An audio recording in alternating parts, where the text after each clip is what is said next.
Salam hormat murid-murid. So, sekarang kita akan masuk lagi topik baru.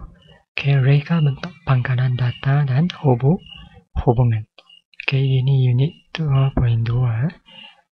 Apa yang perlu kita belajar di sini? Sebelum kita lebih memahami lebih mendalam, cikgu bagi satu contoh di sini ya. Ini satu jadual.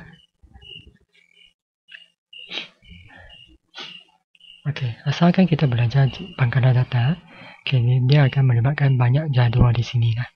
Ini salah satu jadual asal dia.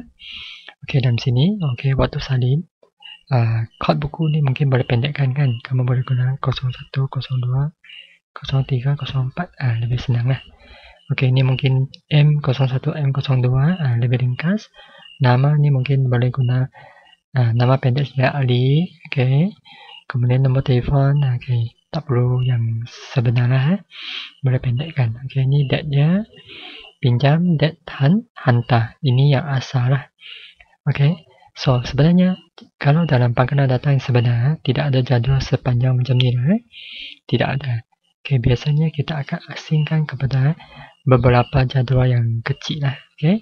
Contoh yang ni. Untuk ID murid, dia sebenarnya terdiri daripada 3 benda yang penting sini. Nama, telefon, itu sahaja.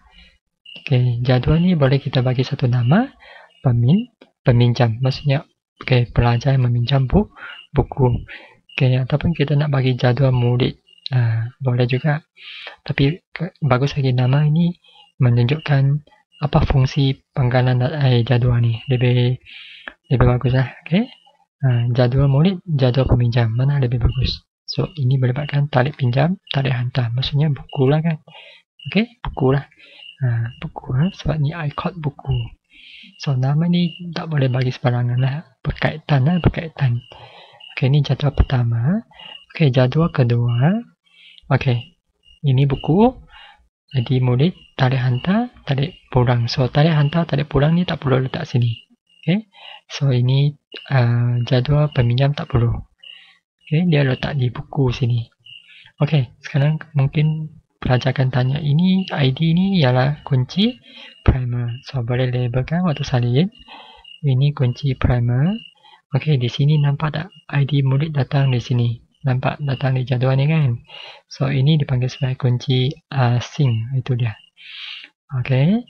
Kalau soalan tanya, apa itu kunci asing? Kunci primer yang duduk di jadual lain. Itu bahasa ayat ataupun ayat yang senang lah kita tulis. Dalam exam kita boleh kita gunakan juga. Boleh ini ialah kunci primer. Ini kunci primer juga. Maksudnya biasanya dalam satu jadual dia biasanya mesti ada satu kunci primer lah. Kunci primer. Kunci primer ni tak semestinya satu ni saja.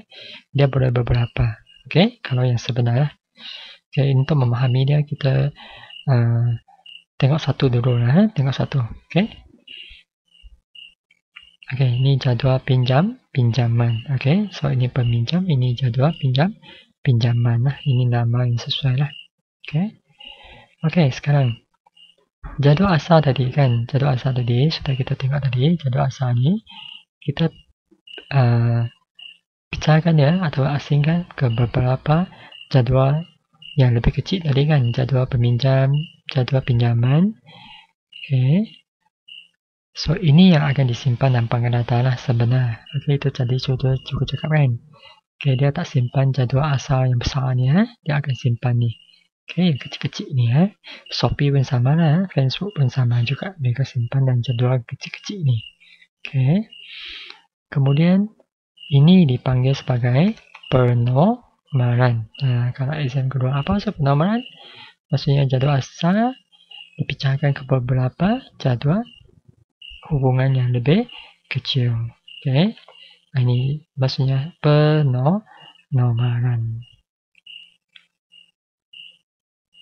Apa sebab kita perlu buat penomaran?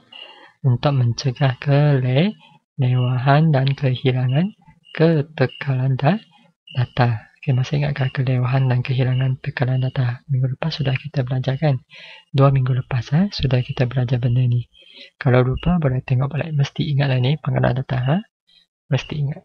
Tak boleh lupa benda macam ni. Okey, sekarang kita belajar lagi. Lebih fokus kunci primer, kunci asing. Tadi cikgu sudah cakap kan. Mana satu kunci primer, mana satu kunci asing. So, apa fungsi dia? Kita tengok satu per satu. Okey, kunci primer. Apa maksud kunci primer? Okey, attribute lah. Attribute tadi ID buku kan, ID murid.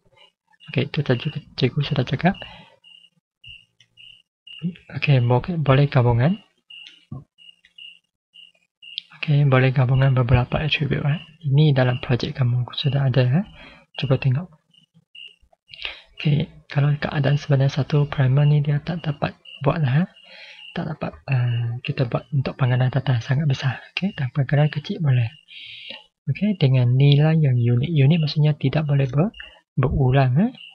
Okey, dia boleh mewakili setiap baris record. Okey, ini adalah ciri-ciri dia. Okey. So, maksudnya kunci primer di sini ialah dia adalah attribute dengan nilai yang unik. Okey, kalau ingatkan di sini pun cukuplah untuk exam kamu. Kalau nak lebih panjang, dia boleh mewakili setiap baris record. Okey, apa ciri-ciri yang penting dalam kunci primer? Inilah tadi sudah kita tengok tadi. Nilai unik. Okey, nilai yang unik. Okey, maksudnya hanya ada satu, tak boleh ulang lah. Okey, nama boleh tak jadi kunci primer? Tak boleh kan, sebab nama kita berulang. So, biasanya IC kita lah, nombor IC itu ialah kunci primer. Okey, tidak boleh biar kosong. Okey, waktu kamu isi kan, mesti isi lah. Okey, tak boleh no, tak boleh kosong.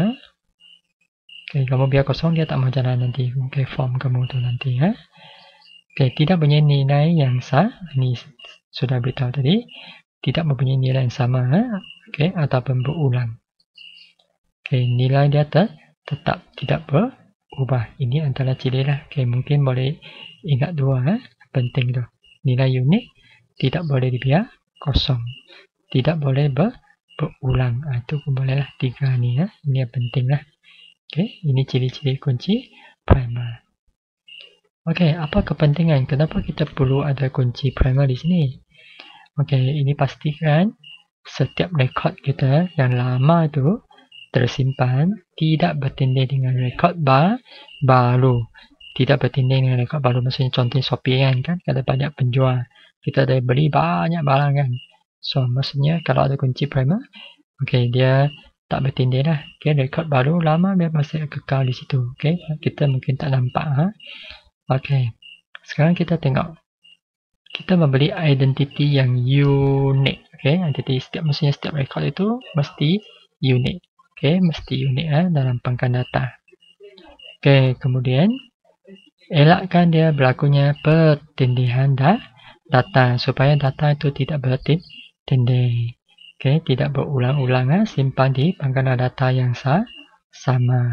Satu yang penting ialah jimatkan ruang storage komputer lah. Okey, so data itu kalau satu saja kita tak perlu ulang banyak sangat lah. So dia boleh jimat ruangan kita, komputer kita. Okey, satu lagi yang sangat-sangat penting di sini. Okey, contohnya Shopee, Google. Kenapa mereka cari sangat laju carian mereka? Okey, coba tengok Google cari. Okey, carian Google dengan Yahoo. Okey, sekarang kenapa tidak sama? Okey, ini cara mereka buatlah. Okey, lebih pantas menggunakan kunci primer. Okey, ini untuk pangkalan data. Okey, kita satu lagi. Kunci asing. Okey, kunci asing. Okey, attribute. Okey, mengandungi nilai kunci primer tadi ataupun kunci asing ialah kunci primer yang duduk di jadual lain. Okey, itu kunci primer. Okey, kunci asing. Kunci asing. Okey, apa tujuan kunci asing ni? Untuk menghasilkan hubungan di antara dua jadual tadi. Okey, kalau jadual kita kan dalam jadual asal ada satu je kan. Kita ada wujudkan dua jadual. So, macam mana kita nak hubungkan dua jadual tadi? Okey, kita menggunakan kunci asing lah. Itu fungsi dia. Menghasilkan hubungan di antara dua jadual, 3 jadual, 4 jadual. Okey, mungkin lebih daripada satu jadual. Okey, ini contoh dia. Jadual pinjaman tadi, jadual peminjam. Okey, tadi kod buku kunci asing, kunci primer kan. ID murid yang kunci primer. Okey, sini nampak kunci primer ni dia duduk di jadual pinjaman. Itu dijadikan sebagai kunci asing. Okey, ini dia. Kalau tengok jadual ni, kamu boleh hulai lah maksud kunci asing. Kunci primer yang duduk di jadual lain lah, jadual lain. Okey, dia duduk di sini. Kalau ini duduk di sini, itu kunci asing lah. Ini di sini kunci asing. Cuba memenangkan kita masih ada sedikit masa. Kita sambung ini sedikit ya. Okey, kebergantungan fungsi sepenuh, sepala dan transitif. Kita tengok 3 jenis ini apa maksud saja. Yang huraian itu kita sambung ke minggu depan sebab agak panjang juga. Okey, kita tengok. Okey. Setiap atribut dalam jadual bergantung kepada atribut kun primer. Okey, sebagai contoh. Okey, dalam jadual murid tadi kan. Okey. Atribut seperti nama, jantina, tingkatan bergantung kepada atribut kunci. Okey. Ataupun ID murid. Okey, nanti cikgu bagi satu contoh. Okey, ada tak jadual tadi? Okey.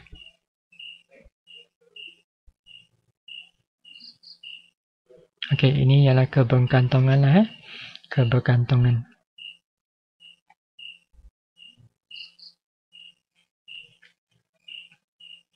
Okey, sekarang kita sambung kebergantungan fungsi sepenuh, sepala, transitif.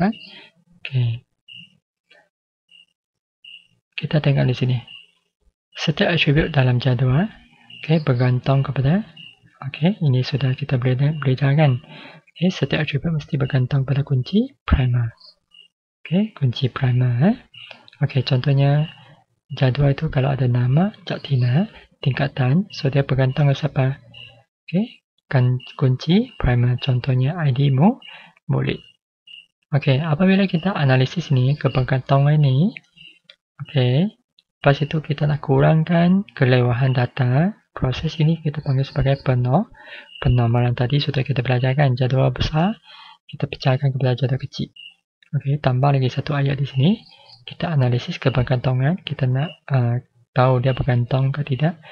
Proses ini dipanggil sebagai penormalan. Soalnya penormalan ini banyak huraiannya lah. Banyak maksud dia sebenarnya tadi. Salah satu jadual asal, jadual besar kita pecahkan kepada jadual kecil. Itu pun penormalan. Ataupun kita analisis kebergantungan. Kita ada 3 kebergantungan. Itu pun penormalan juga. Sekarang kita tengok sepenuhnya. Apa maksud sepenuh?